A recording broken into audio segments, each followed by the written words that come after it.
Salutations! We are theoretically live.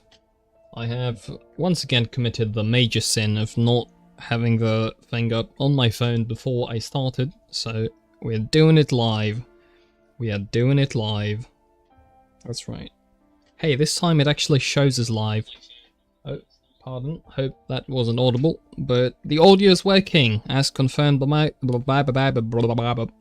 As confirmed by my phone, the audio should be working, so now I have it up on my phone, which is wonderful, and we just have basically everything going to get started with today's gaming episode. It's been a while since the last one.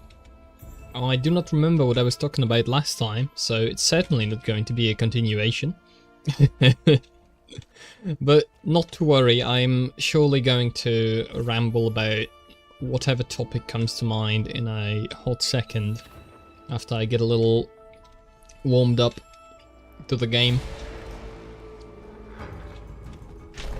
Hopefully I remember how to play and don't die in an embarrassing fashion 2 seconds in, because that would be somewhat embarrassing and we wouldn't want to die in an embarrassing way a couple seconds in.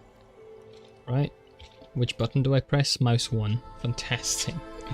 I remember the controls, guys. I remember the controls, guys. It's fine. It's fine.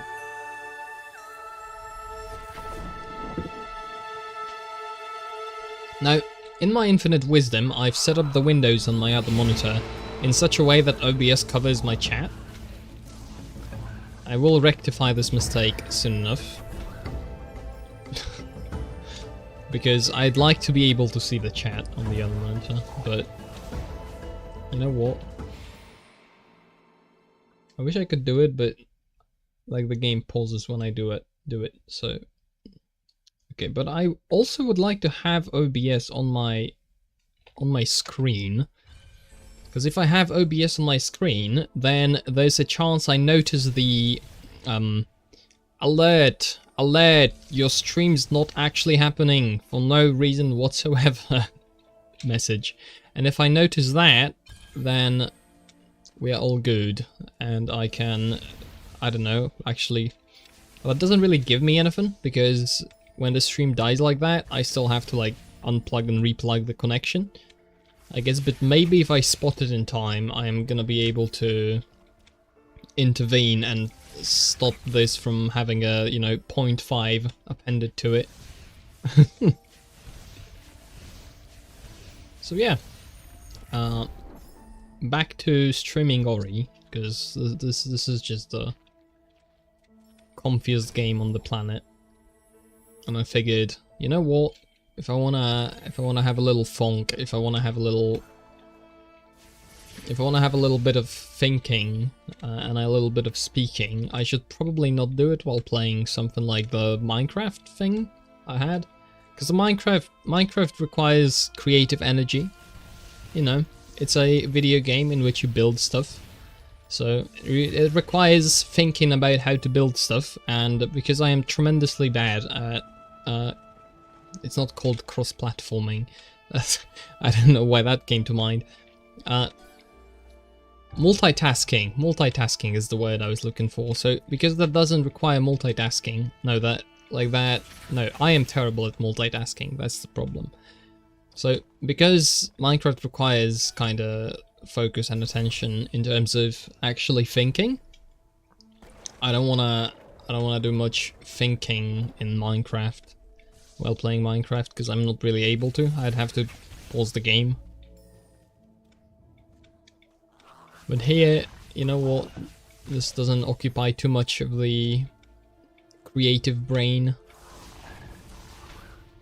aside from absorbing the absolute beauty of this game, which I will not miss out on opportunities to praise, because this just pleases me, you know?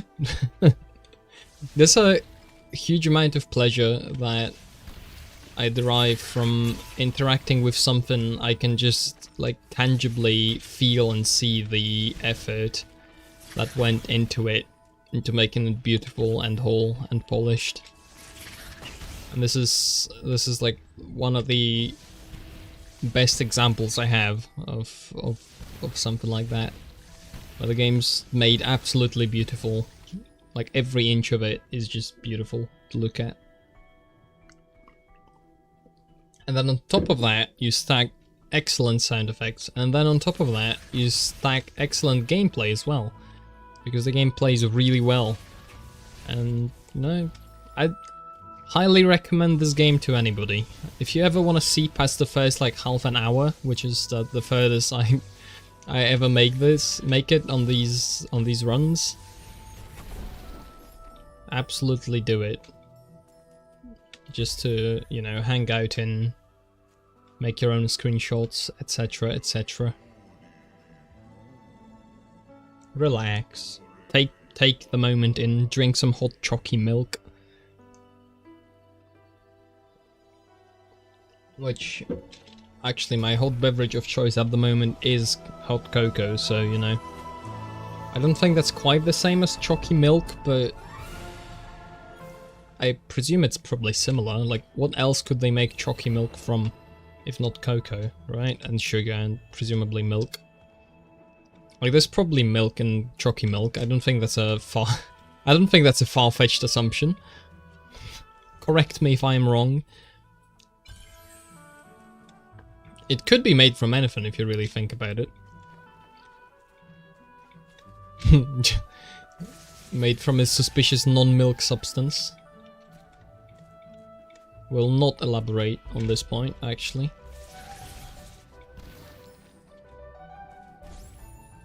Boop. Fantastic. We'll eliminate a bunch of,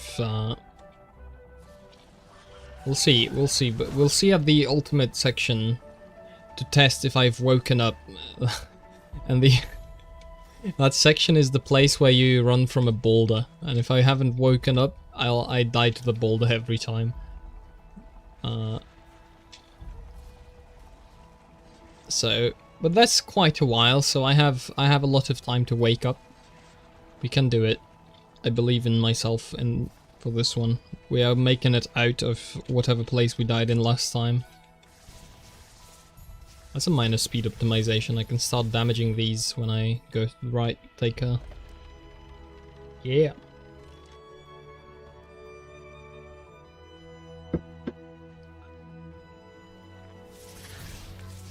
Ow.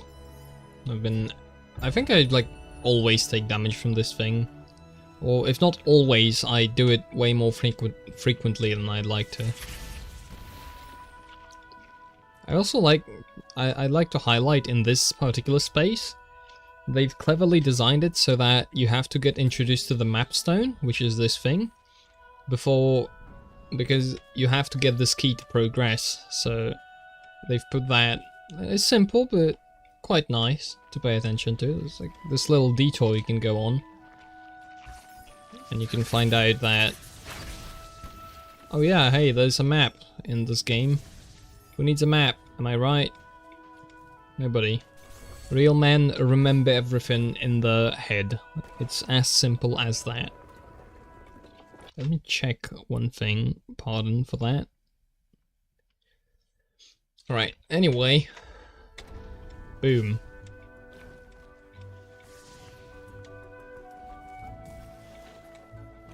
Thoughts. That's right. You ever think, has this ever happened to you? I am of course joking, because I would never expect, I would never accuse anybody of not thinking, which obviously doesn't happen in nature. People always think all the time. Everybody. Truly. Would be a heinous accusation to make against someone, to say that they are not thinking. But anyway. I was having a thunk about popularity and kind of... Okay, let me begin with this thought. You know the Dunning-Kruger effect? which is the thing that states that basically you are the most confident about something at the very beginning of learning about it, and then after you learn a little bit more, you like fall into the deepest uncertainty about everything, because you suddenly understand just how big the holes in your knowledge are. I feel, at least in my experience, this is not really... like, that's applicable to life in general more than it is to, like, any specific discipline. I think after you've experienced it once or twice in... I think after you've experienced it once or twice, you then automatically kind of gain the understanding of it. At least that's what I'd say happened to me.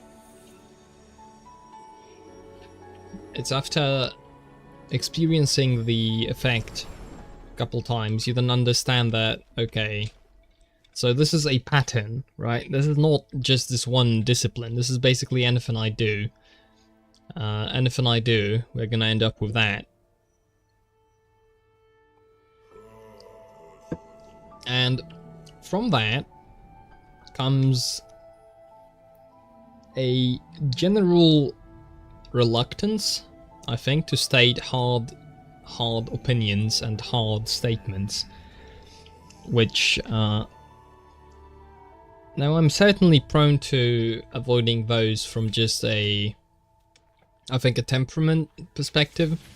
I'm just not I'm not a particularly bold out there guy. At least I don't think I am. I like to think I'm a little bit more on the reserved side, so I'm not maybe prone to that naturally, but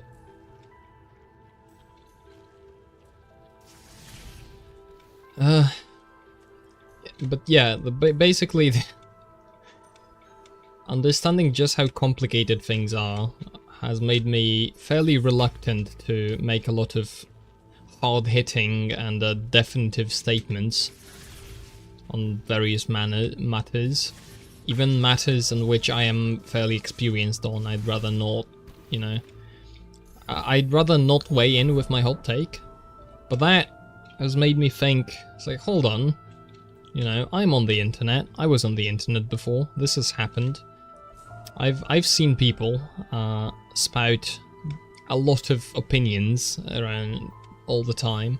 There's like channels that are basically entirely known for the clips of advice and whatever, you know, things they say about topics off the cuff, often on live streams. And I figured, well, okay, do I believe that those people have simply thought about just, you know, thought about every topic ever, and they are just, their confidence is naturally gained from just being experts on the subject? Or is it perhaps that they don't actually know much, but they have a lot of confidence and they are able to state it in a way that appeals to people?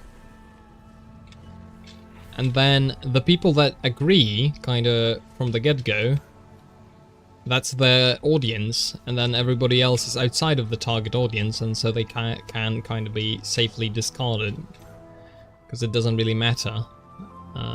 You know, you are building your audience, and then people who, you know, then people outside of your target are gonna be outside of your target, and you don't really have to pay attention to them all that much, because they were not going to be there watching anyway. So you end up with you end up with a lot of things said very confidently that, without much explanation or much actual reasoning behind it. As in, and this is very often happens with various clips where you have somebody producing all sorts of clips.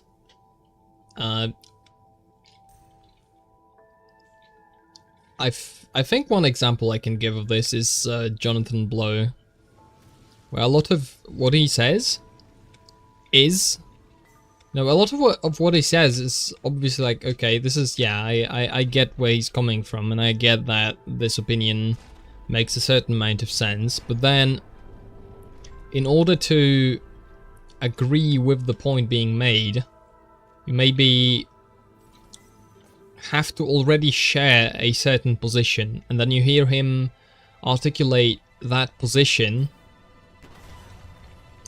You hear him articulate what you already to some extent believe. Maybe you haven't worded it in the way he's wording it, but you have that. And then it basically splits people, and then the people who understand what he's talking about and kind of agree with it go to one camp and like him, and then the other people who do not, it's not gonna be convincing to them, because there's certain presuppositions baked into the arguments that the people who do not agree already or are not inclined to agree will not share. And so you end up with a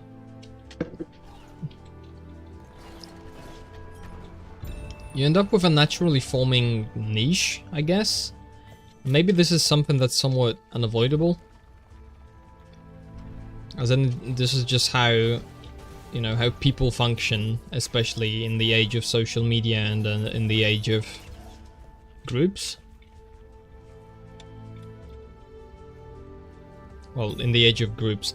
In the age of a lot of content, information overload is more what I'm trying to get at. Not groups, because groups have obviously been here for forever, effectively.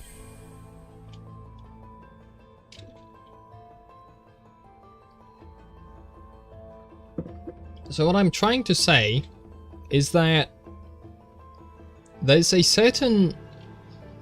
When you go out there and you confidently state opinions, you know, you produce opinions and put them out into the ether, you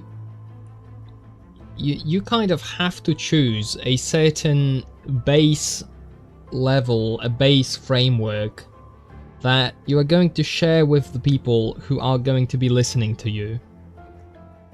And you can't really avoid... You can't really avoid having that kind of base framework to a certain degree. You can probably widen it, but then you end up casting a kind of, you know, a kind of base shared understanding needs to be there if you want to convey an idea to people and be effective with it.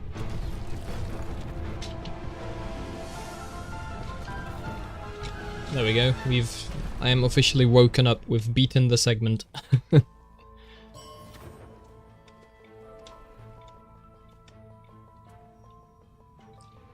So then, I wonder if this means that the audience you kind of get is, in a way...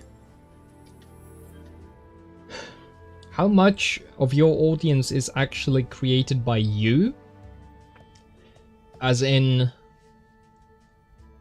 terms of, because of course in terms of if you follow for mostly entertainment purposes and less for the opinion, more of the entertainment value, then sure, that's a lot of your personality and the way you actually create the entertainment that goes into it. And there's another thing here where everything is entertainment nowadays, so there's certainly an aspect of this where you are going to have people sticking around for you too, but I wonder in terms of opinion content if your audience is basically selected by these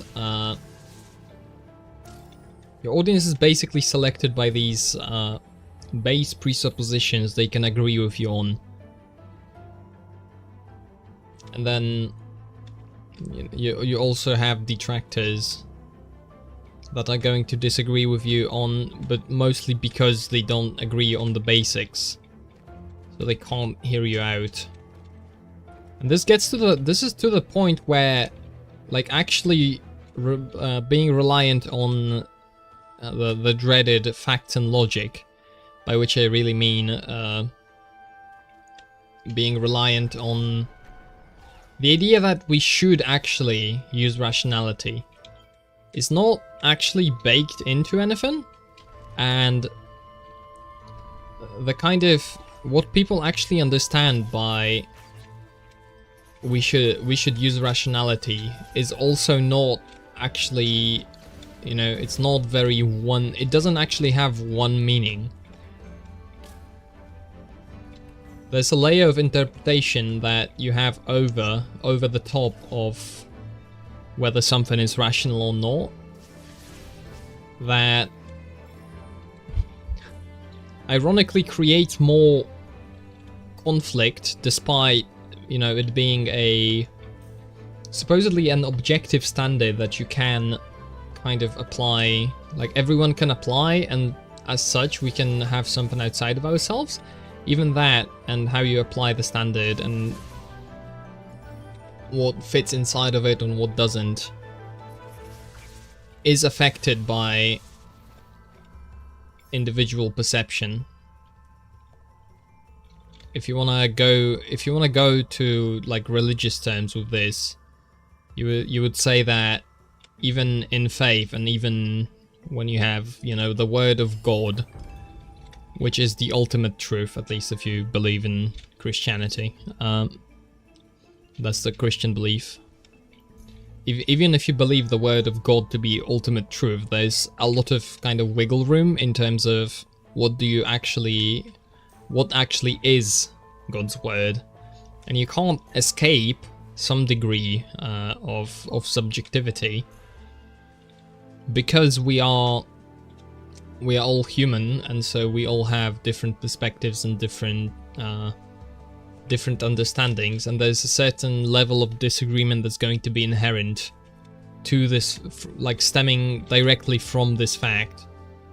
You will not be able to just, you know, cancel out everything. But then this only highlights the importance of having a shared kind of standard and value framework, and then by extension also having a shared community of people who are willing to understand and enforce the standard and help you. So think of it like this. It's like you have a group of people who all declare that they want to adhere to, that they believe in the Christian God, effectively. Let's take that. You take that, you have a lot of people who are declaring their belief, and then because there's a set of standards that comes from this belief that is actually fairly well studied. Well, it's not like complete and perfect, of course, because it constantly constantly evolves the understanding of it, and it changes as people, as people changes and as people apply more thought to it. But you do have a standard. You can agree, you can disagree around it, you can talk, you can maybe even have arguments, you can, but there's something shared that you all are referring to, which you can actually use to solve disagreements. And my whole point is that if there isn't this standard, and if you decide to instead go with everybody does kind of what they want to do, which if you do not want to have an objective standard, then that is necessarily what you have to accept, right, as the alternative.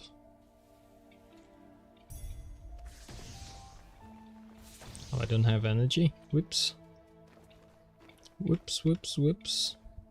Gotta go back up, get some crystals.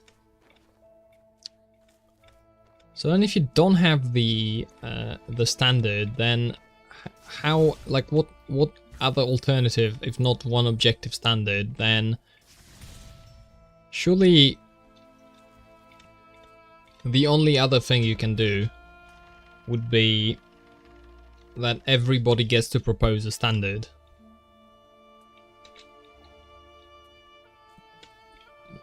Are there any other ways to sorry.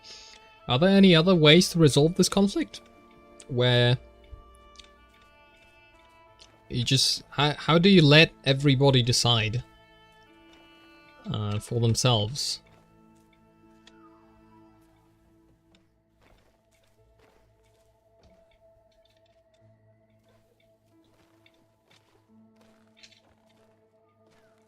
Now this is a thing, right? I've started like this tangent, or like this thought, from the idea that people gather around these base presuppositions or base agreements.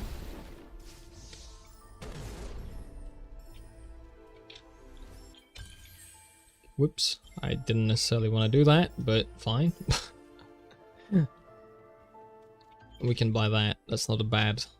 Yeah, that's not a bad purchase to make.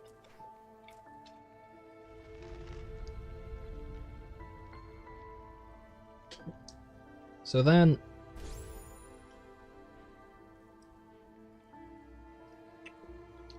Well, I'm out of drink.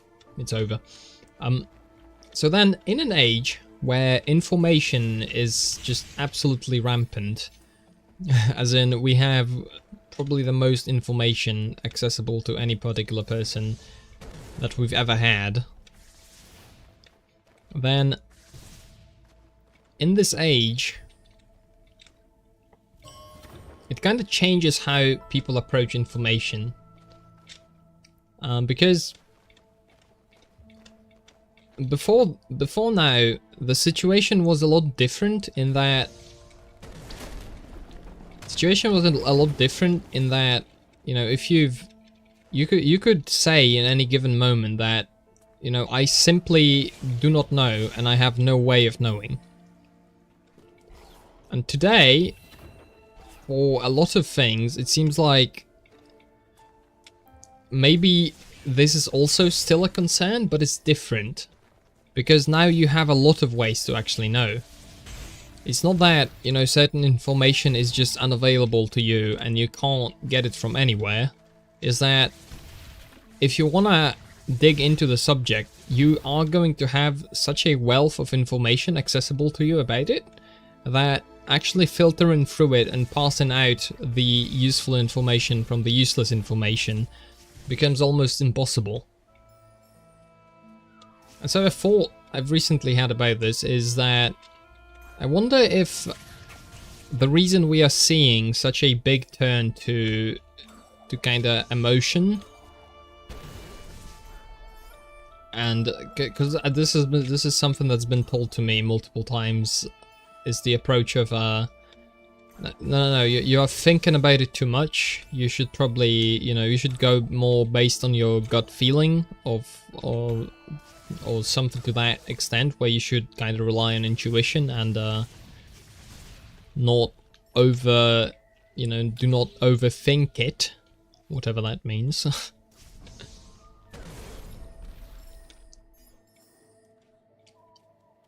I think that might stem from being kind of stuck on having too much information to go through and not enough time and energy to actually go through it. I think that this has something to do with it. That people basically what the people are communicating when they say something like that is, I am overwhelmed by the amount of information in this case. I'm kind of projecting that onto you and would like you to not, you know, I know how stressful it is for me to quote unquote overthink things, so I wouldn't like to have you go through the same experience, so I'm kind of warning you to, you know, don't overdo it. It's kind of the thought process, I think, behind that. It's like, fair enough, because I understand that, you know, if you wanna, this is not to say that there's no merit to that position, or it's not important to, you know, avoid getting lost in your thoughts and endlessly pondering things you have no hope of understanding ever, but there's you know, there's a reasonable limitation on how far you are going to push it, and there's also just not devoting enough. There's an issue of just not actually, like, denigrating thinking is effectively what it turns into.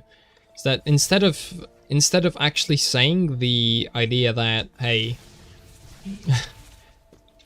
listen, like, you're spending a lot of time on things you can't possibly get any fruit out of.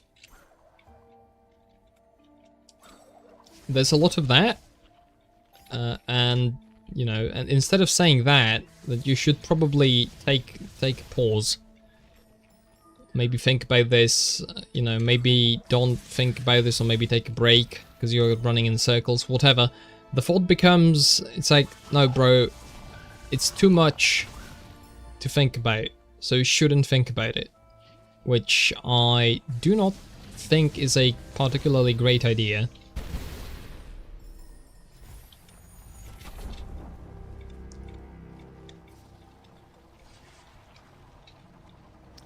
Yeah, I don't know how I tied this back to the idea of forming communities around shared kind of base values, and this being a replacement. Yeah, well, maybe in the age of information, you know, where everybody can access everything from all over the world, and everybody's affected by news and tragedies happening, you know, overseas, across the pond, as they say. Maybe it is kind of inevitable that you fracture, and especially in a world where religion has become much less of a...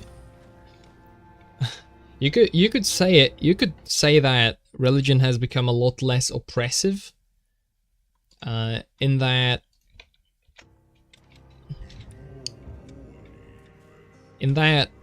even among people who proclaim to be of a particular religion, and I in this case mean Christianity primarily, even a lot of people who claim to be Christian will have a version of Christianity that isn't very imposing. It doesn't really force you to do anything.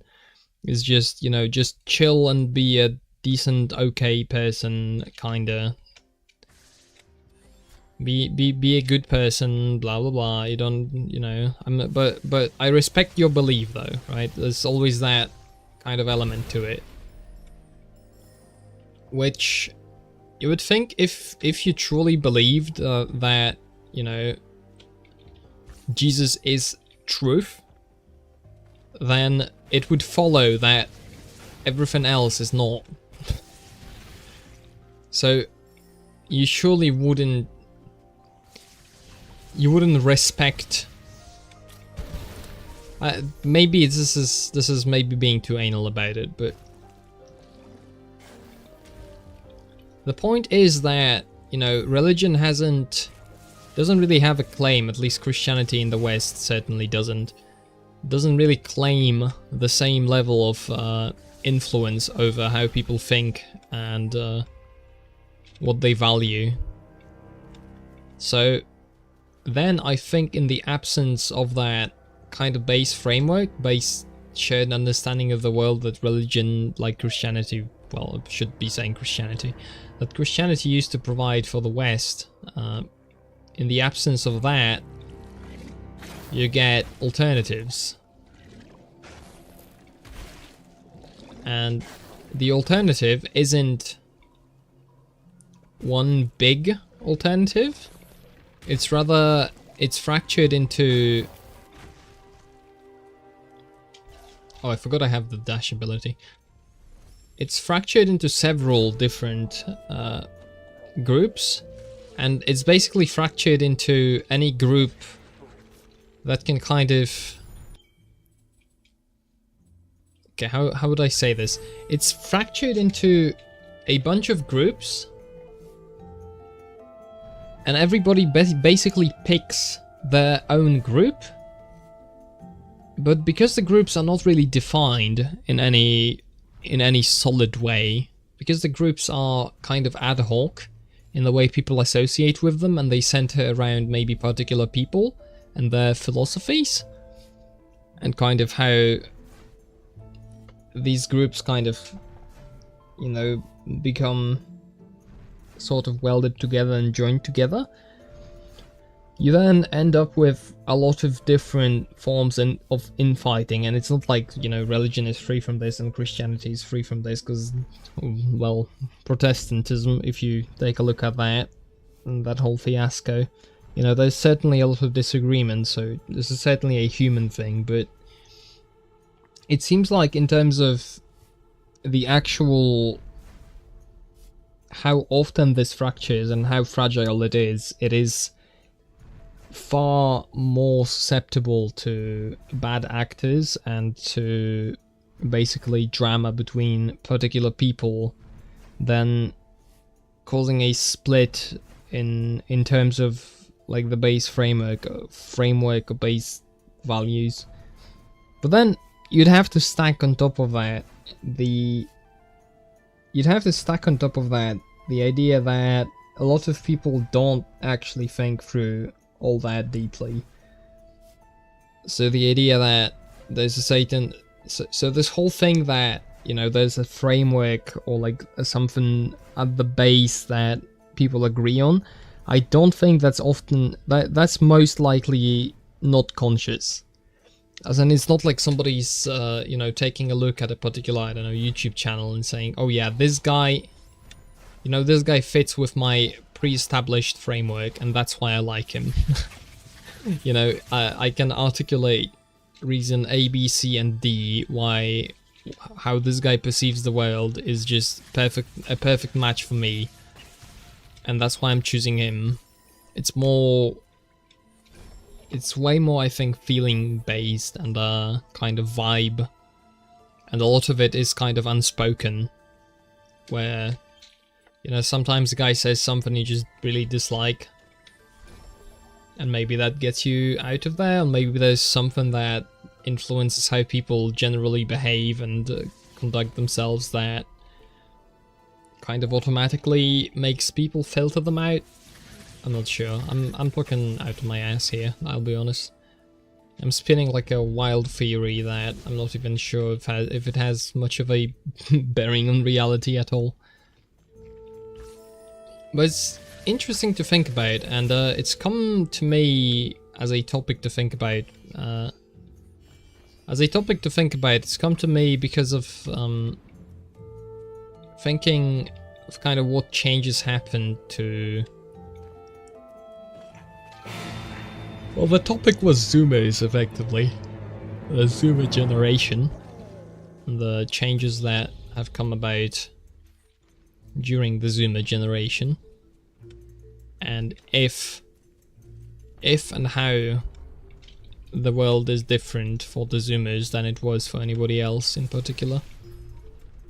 That's kind of how this came about, because there's a lot of things that stayed the same, because human nature isn't that quick to do a complete 180. So there's a lot of things that, you know, still... Like, it's not like people used to be perfect good and never make any mistakes and everybody was perfectly, you know, full of culture and beautiful and the greatest and very careful and everybody was a super genius, and now kids these days, they can only eat hot chip and lie. I think that's a very rose-tinted view of what was versus very, you know... What's the opposite of rose-tinted? Sunglasses? I don't know. It was like a sad flower. But rose is, I guess, a color in this case, not a flower, so... Maybe it would be like violet. Violet's too close to rose, I think. Maybe... I don't know. I do not know.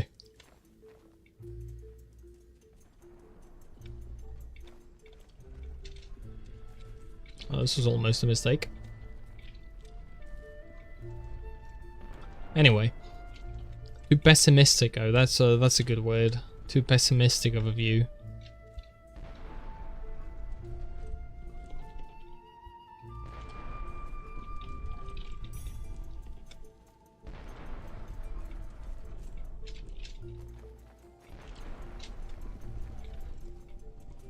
taking a too pessimistic view on it. I forgot what I was talking about because I was too focused on not dying in this section.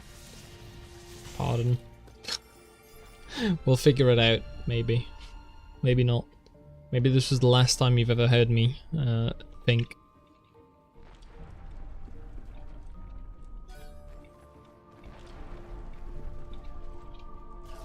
So yeah, it came about as a...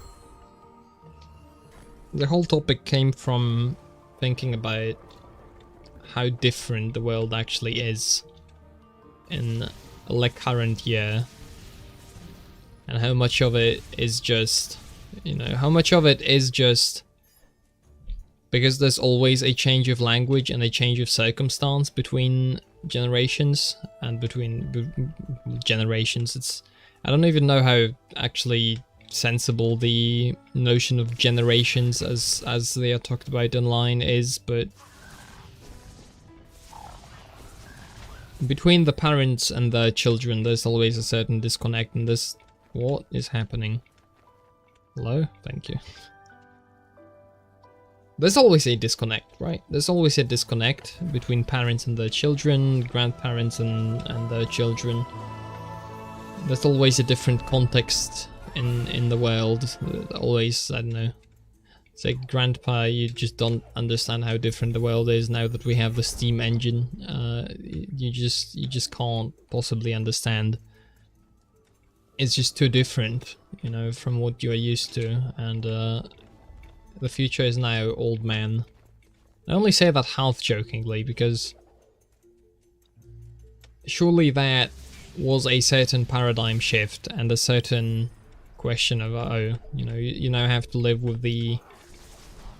We now have to live with the possibility of being replaced by a machine. Sounds familiar? Maybe.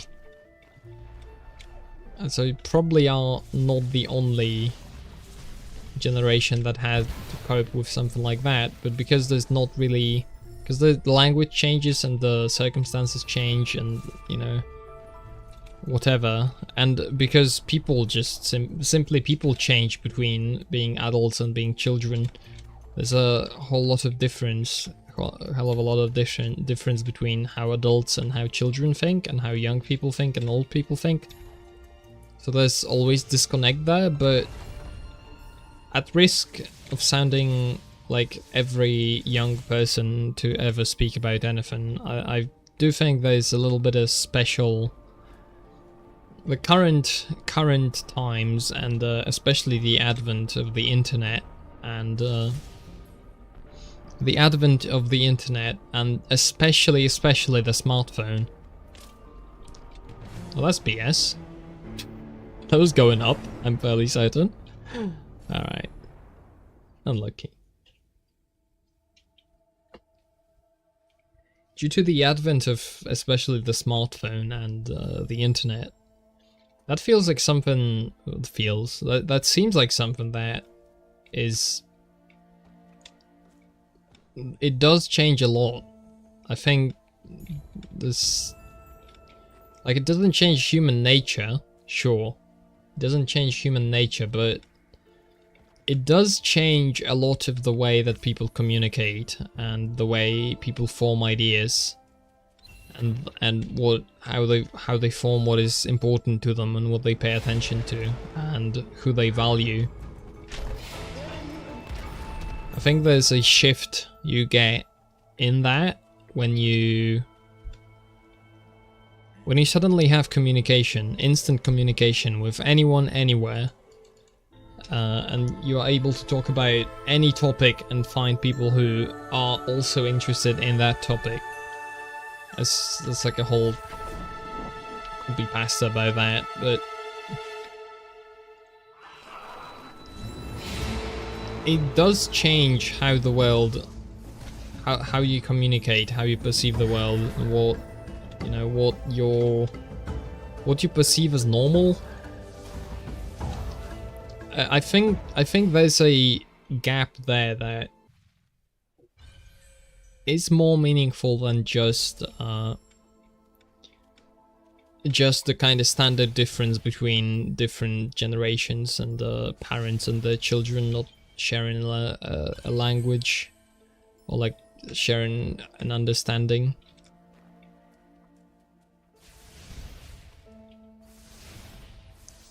I do wonder because a lot of the changes. Oh, sorry, a little bit tired. A lot of the changes that have come along as a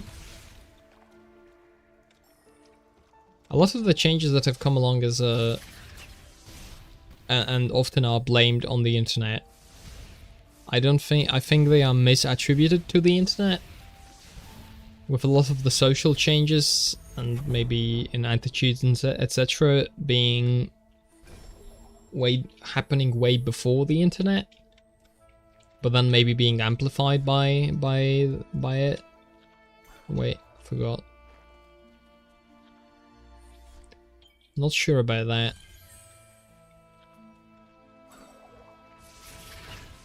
It's hard to have these. It's hard to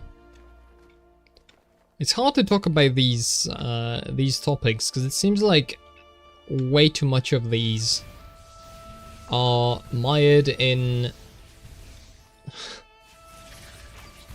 either trying to become the victim of the situation, where you're not really asking the question of what has changed and how has it changed and how does this affect society and how should I change my life to adapt to it, and what should I consider, what advice is still applicable and what advice is to be replaced in the current day and age.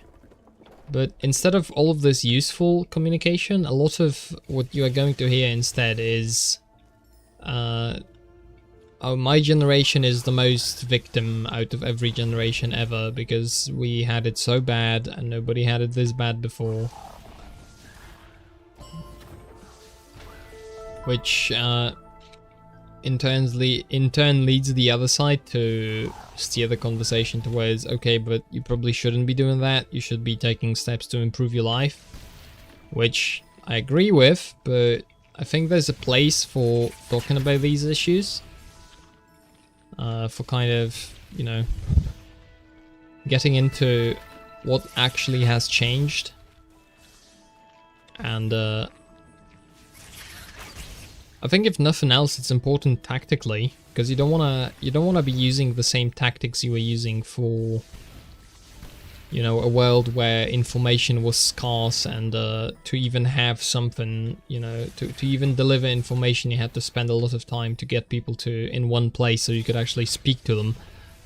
You don't want to translate the methods and approaches from that era to an era where information is completely open, easily transmittable, and it is so to the point where some people are actively trying to get away from the information, which definitely includes me.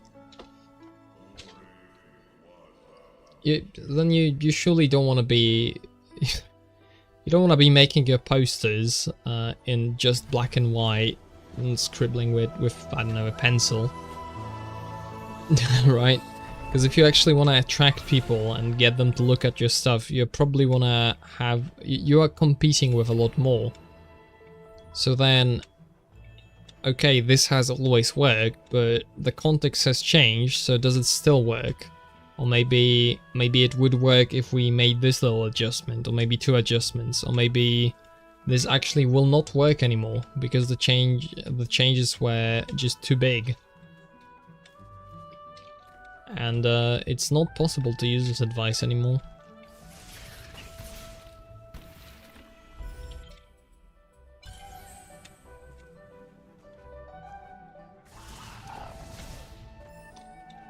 I don't know, because there's also another thing with conversations like these. I can't really state what I'm trying to get at up front, because it's not really a journey to a particular destination. So it's not like I can just, I can just state from the very beginning and from the get-go, oh yeah, I'm trying to get here with my loose reasoning around this topic. I don't know. When I try and share thoughts about it, I do not know where I'm going to end up. and this is something that kind of has to be, and this also changes kind of how at least I think it's also like a piece of like a problem that, okay, I'm not, even if you think that maybe some conclusions or some stuff I come to and say are a victim narrative or whatever, I'm not trying to do that, but I am trying to actually present facts and present kind of what actually has changed in reality and what is important to pay attention to.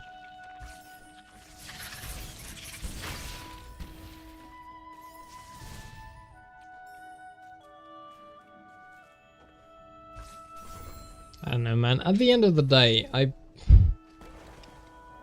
once again, to circle back to the kind of feeling like you know nothing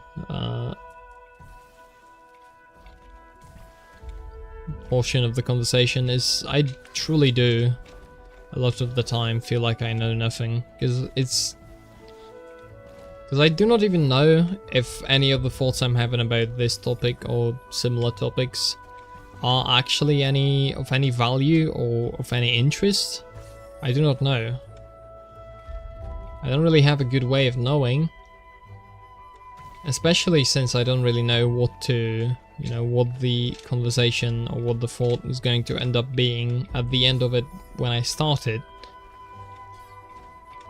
Otherwise I'd have to kind of, you know, cool off and never say stuff publicly before I have it fully formed in my head. But then that kind of defeats the purpose of trying to actually discuss it with people and maybe get alternative perspectives in a way, because I'd like to have that happen before I go through the entire process of, you know, forming something fairly hardline on it.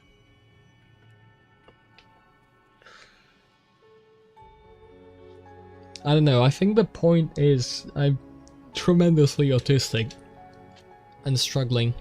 Send help.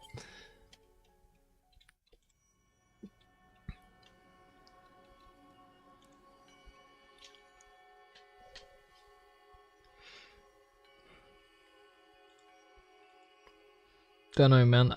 I desperately like somebody to take these ideas and kind of maybe push back on them or push them forward in a way that I could kind of reference and have a back and forth about it.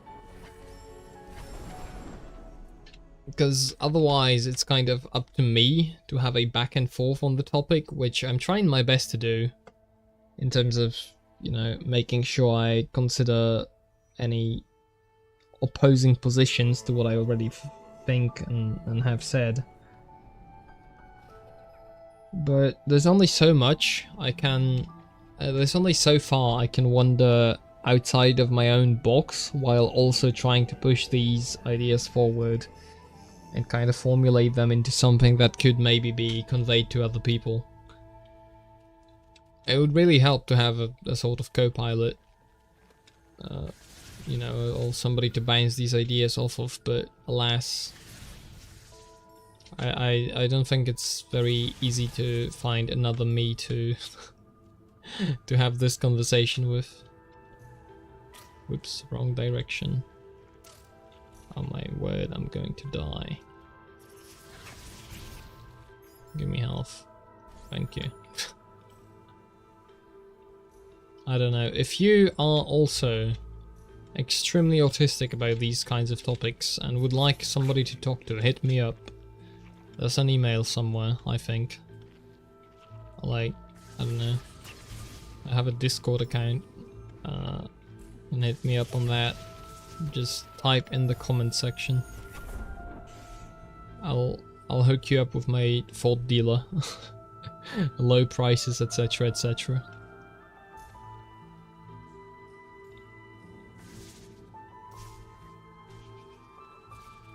I don't know, maybe it's because that's another thought I'm also considering, that is that perhaps this is just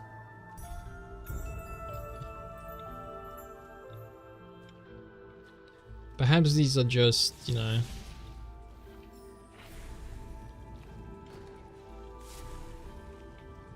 not... Perhaps these faults are just not very worthwhile.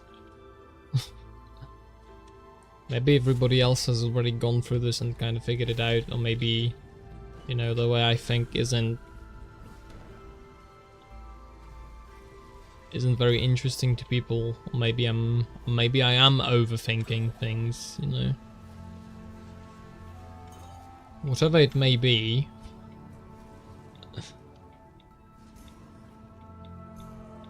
any amount of trying to talk through it does help. Why am I going here? No. I mean, I guess a bonus. We're getting the ability point. Why not? Oh. Whoops, my elevator ride. Oh, I forgot about the UI. Get me back. This has become significantly less of a challenge when everything's already lit up. So I guess for bonus style points you want to go here before. Uh-oh. That's... okay, that's fine. As long as I don't beef the lasers, it's fine.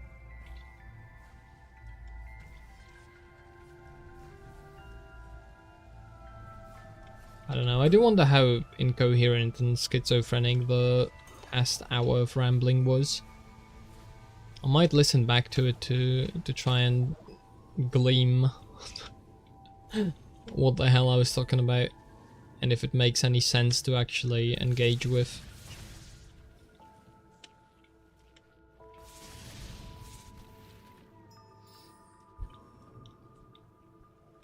I could perhaps form these faults into some sort of a scripted video, or type them out into a form that allows me to redraft to get it maybe more digestible.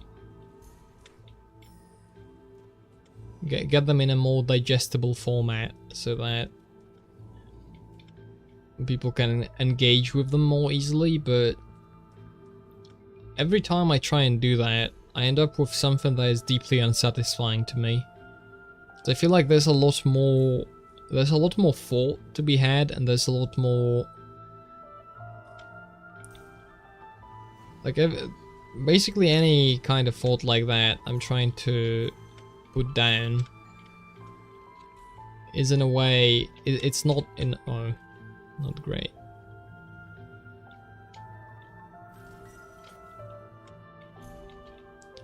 Any thought I'm trying to formulate and put out like that feels incomplete, or like it's not broad enough, or maybe, you know, it's like, oh, I have this observation for this thing, but it actually applies to these other things as well, and I'm not really having them into account, and then limiting myself to the original topic seems like not actually going deep enough. And then several iterations down from that, I realized that I am trying to talk about things that I can't possibly express in any single bit of media I could produce, whether it be a stream ramble, whether it be a stream of thought, or maybe if it would be even a scripted thing. I can't. There's too much to it. It's too complex. Maybe, or maybe I'm not a good enough writer, you know, to convey it. Or maybe I should limit the scope if I want to say that. Then it feels like if I limit the scope, I don't really want to say that. Seems if I limit the scope, it becomes not quite as much of my idea. And, you know, maybe this could be attributed to me being a perfectionist, perhaps. Perhaps you could level such an accusation at me.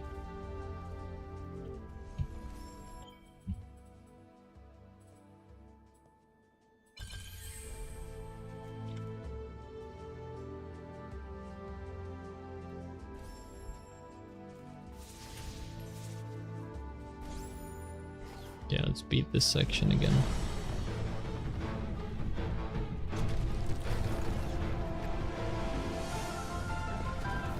Uh-oh.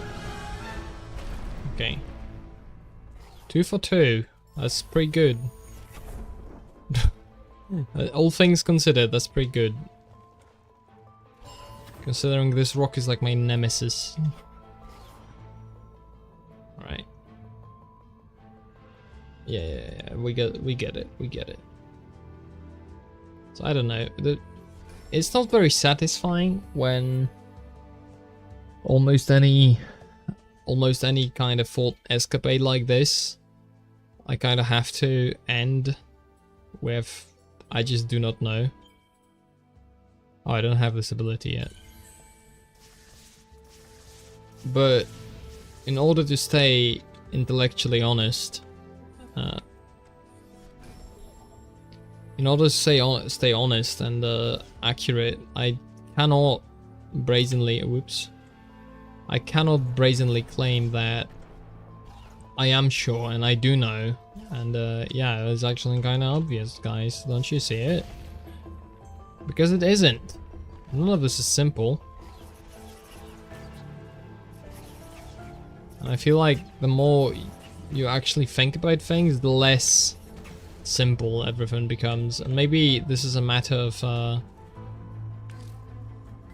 think this may be a matter of doing the analysis, but being unable to perform a synthesis. So like put the pieces back together once you've already figured out what each individual piece does. I'm gonna die. It's not great. Oh, that was a smart idea, wasn't it?